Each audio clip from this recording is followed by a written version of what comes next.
오늘 말씀은 마가복음 6장 45절에서 56절입니다. 키워드는 오병이어 이후 둔한 마음, 깨어있는 마음입니다. 예수께서 즉시 제자들을 재촉하사 자기가 무리를 보내는 동안에 배 타고 앞서 건너편 벳세다로 가게 하시고 무리를 작별하신 후에 기도하러 산으로 가시니라. 저물매 배는 바다 가운데 있고 예수께서는 홀로 무태 계시다가 바람이 거스름으로 제자들이 힘겹게 노젓는 것을 보시고 밤 사경쯤에 바다 위로 걸어서 그들에게 오사 지나가려고 하심에 제자들이 그가 바다 위로 걸어오심을 보고 유령인가 하여 소리 지르니 그들이 다 예수를 보고 놀람이라. 이에 예수께서 곧 그들에게 말씀하여 이르시되 안심하라 내니 두려워하지 말라 하시고 배에 올라 그들에게 가시니 바람이 그치는지라.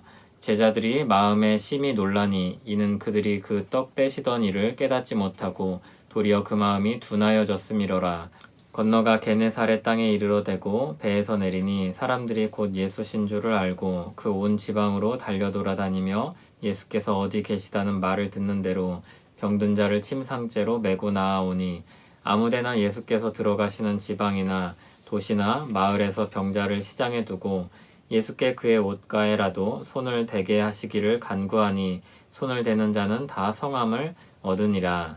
아멘. 예수님이 5,000명을 먹이신 후에 제자들을 재촉하여 바다 건너편으로 가게 하십니다. 예수님은 산으로 가셔서 기도하십니다. 날이 저물었고 그동안 노를 저어갔던 제자들이 탄 배는 바다 가운데에 있었습니다. 여기서는 예수님의 신성이 매우 부각됩니다. 이미 꽤 멀리 떠나 있었을 텐데 예수께서 바람이 반대로 불어 제자들이 힘겹게 노젓는 것을 보셨습니다.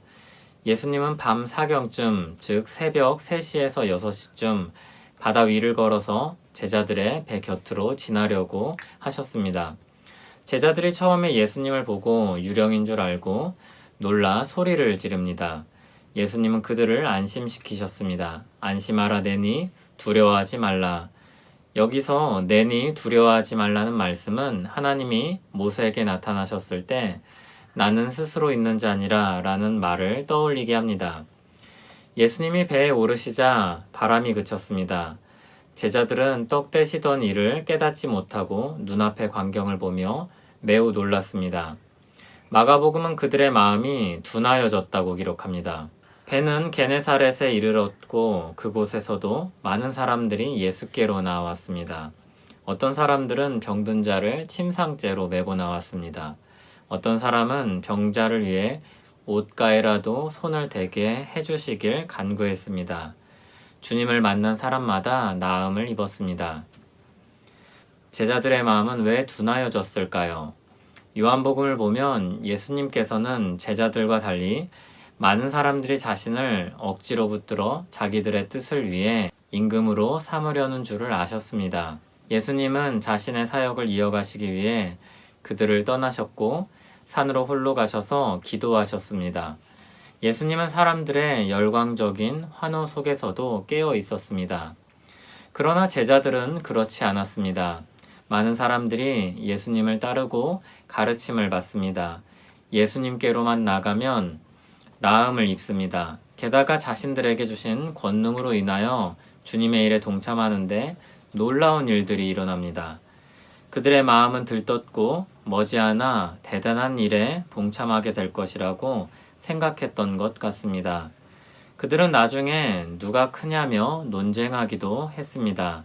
세베대 아들의 어머니는 나중에 주의 나라에서 주의 양편에 아들들을 앉게 해달라고 요청했습니다. 오병이어를 경험한 사람들은 예수님을 붙잡고 자신들의 지도자로 세우고자 하였습니다. 예수님의 가르침과 기적들을 보는 많은 사람들이 누구보다 예수님 곁에 더 가까이 가서 뭐라도 얻고 싶은 마음, 인정받고 싶은 마음이 들었습니다. 그리고 그런 마음은 하나님의 뜻, 예수님의 길로 향하는 눈을 가리웠습니다. 마음을 둔하게 하였습니다. 그런 마음을 파고 들어가 보면 무엇이 있습니까? 그들 안에는 욕심이 자리 잡고 있습니다. 욕심은 마음을 둔하게 만듭니다. 하나님의 뜻에서 멀어지게 합니다. 예수님은 제자들을 재촉하여 열광하는 군중에서 그들을 분리시켰습니다. 그럼에도 그들은 이미 마음이 흔들리고 있었습니다. 예수님은 자신을 떠받드는 군중을 떠나 홀로 기도하러 가셨습니다. 말 그대로 박수칠 때 자리를 떠나셨습니다. 주의 백성으로 헌신하다 보면 이와 같은 경험을 할 때가 많습니다. 조금이라도 일이 잘 풀리고 좋은 성과가 보이면 거기에 온통 마음이 사로잡혀 본의를 잃어버리고 표류할 때가 많습니다. 어느 때에고 흔들리지 않고 깨어 있을 수 있는 방법은 무엇입니까? 기도입니다. 하나님 앞에 나아가 우리 자리와 삶의 방향을 재정립해야 합니다. 예수님은 시험에 들지 않게 깨어 기도하라 마음에는 원이로되 육신이 약하도다 하셨습니다. 또 항상 기도하며 깨어 있으라고 하셨습니다. 언제나 깨어 있을 수 있는 힘은 우리 자신에게 있지 않습니다. 하나님을 의지하며 기도할 때 우리는 깨어 있을 수 있습니다. 우리는 약하나 주 안에 있을 때 우리는 강합니다. 우리 삶 가운데 이 시간을 확보해야 합니다. 홀로 기도하는 시간을 가져야 합니다. 기도하는 우리에게 주께서 은혜 주실 줄을 믿습니다. 기도하겠습니다. 하나님 아버지, 우리 마음이 둔하여지지 않기를 원합니다. 너무 들뜨지도 않고 너무 낙심하지도 않기 바랍니다. 깨어 주님 앞에 주신 일을 감당하며 주신 은혜에 감사하고 그 은혜 안에 삶을 누리고 살아가길 원하오니 우리 마음을 붙들어 주시옵소서. 주께 붙들려 사는 행복한 사람 되게 하옵소서. 예수님 이름으로 기도합니다. 아멘.